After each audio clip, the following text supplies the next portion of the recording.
কাছে খাবে এই দেখো হাত দশে ফাঁকি দেবে কা উমরে দামো ঠিক হবেন বসিয়ে হ্যাঁ বসে বাবা জোর নাই এলে বসে না রাতে গোল বসে বসে থাকে না হার মেরে নাকি এটা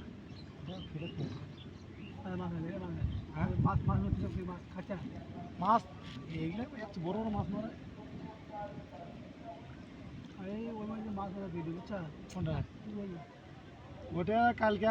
আপনি মাছ পাচ্ছিলেন না কালকে কালকে 3টার সময় একজন গেছে এই গেতলা আছে ও ভটভটি গাছ তলা আছে তো এক বুড়ো তাই এলা আপনি মাছ মাছ দেখছে আপনি বললেন লাভ মাছ শিপ সহ গেত পানির মধ্যে হ্যাঁ তাই আমি না করছে কেরা আমি বলছি কান কামান ফসবারে করছে হ গোবিন্দ না গোবিন্দ না ওটাই লোক গেছে আমার সাথে আমাকে একটু চিল্লা করে ওতে যাচ্ছি তাই পাইছে মাছ